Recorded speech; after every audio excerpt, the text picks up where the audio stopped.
in Washington. But whether the public at large will get equally good information about the political influence of the oil industry is more doubtful. There are really three separate problems here, in line with the functions of the press that I mentioned earlier. The first is the financing of professionally reported news for the general public. The second is the assembling of an engaged public. And the third, which builds on the first two, is the creation of effective political accountability. Even if we can resolve the financing problem, the second problem, the assembling of an engaged public, is more difficult. Newspapers, which used to be read by half the people of a city, have helped to create a self-aware urban public. Those who buy a paper may be chiefly interested in the sports section or the crossword puzzle, but they still glance at the front page. They still learn something about what's going on in their city and the world. Online, people interested in sports or puzzles go directly to sites with those features, avoiding exposure to news about their own community. The incidental learning of the bundled metropolitan newspaper disappears. The impact of this change is likely to vary according to income, education, and level of political interest. The more affluent, the better educated, the more politically involved, have the resources and motivation to search out information online. But many others do not. What is at stake here is the development of an information stratified society. The United States has already seen a tremendous increase in class inequality in recent decades, and anyone concerned about justice and the future of democracy ought to be concerned about other developments that threaten to aggravate those tendencies. This then relates to the third problem, the creation of effective political accountability. The ability of the news media to serve as a check on government and business doesn't just depend on laws protecting free speech, but also on the economic strength of the press. It takes deep pockets to fight legal battles for free speech and greater transparency in government, and to stand up against threatened litigation by offended individuals or corporations.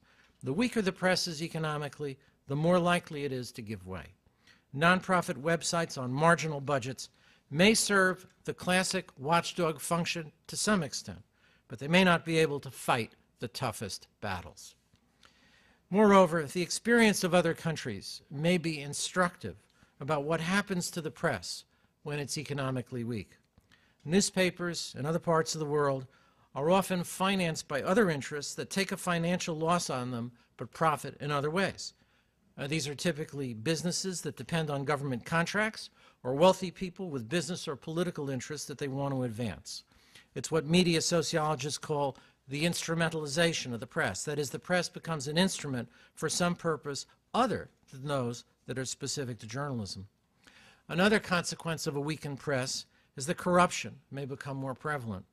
It's not just a speculative proposition that corruption is more likely to flourish when those in power have less reason to fear exposure. The World Bank produces an annual index of political corruption based on surveys of people who do business in each country around the world. In a study published in 2003, some of my colleagues at Princeton examined the relationship between corruption and free circulation of daily newspapers per person. That's a measure of both news circulation and freedom of the press. And controlling for economic development and type of legal system and other factors, they find a very strong association. The lower the free circulation of newspapers in a country, the higher it stands on the corruption index. And using different measures, they also find a similar relationship across states within the United States.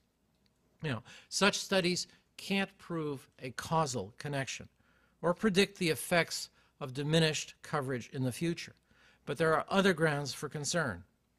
Newspapers are cutting bureaus and staff that enable the public to monitor government as well as business, and some papers have laid off veteran reporters who've exposed major scandals. I just want to talk a moment about my own state, New Jersey. I know there are reasons to be concerned here in Massachusetts. I probably will not have great difficulty persuading you that New Jersey has had a long problem with political corruption. But we've also had a long problem of inadequate news coverage. And that's because of a geographic peculiarity of the state. People in the northern part of New Jersey listen to New York radio stations, watch New York TV stations, many of them read New York newspapers, and people in the South read papers from Philadelphia or watch Philadelphia TV stations. There actually isn't a commercial TV station that's really oriented to New Jersey at all. And we have evidence going back decades that the people of New Jersey know less about their own state and about their local government than people in other states know about theirs. And I think that long-term chronic news deficit has contributed to the problems of political accountability in New Jersey. Well, to some extent, those problems were counteracted by some strong newspapers in the state. The Starr Ledger, which was based in Newark but became a statewide newspaper, has in the last decade exposed a lot of major scandals in New Jersey. Last December, the Starr Ledger cut 45% of its staff. The Trenton Times is now, I think, about 30% of its former level in the newsroom. And many of the people who left, as I mentioned before, newspapers have often cut their veteran reporters, reporters who have years of experience on their beats, have a lot of knowledge of how the government works, and they're not going to be there to do their job anymore.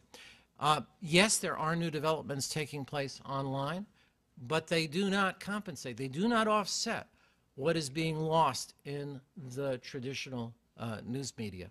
And when we take a look more closely at, for example, the online community news sites that are developing in New Jersey, and I've just been supervising a study of this, find they're mostly in the upscale communities. They're not developing in places like Camden and other low-income communities that have been riddled with corruption scandals over the years. So how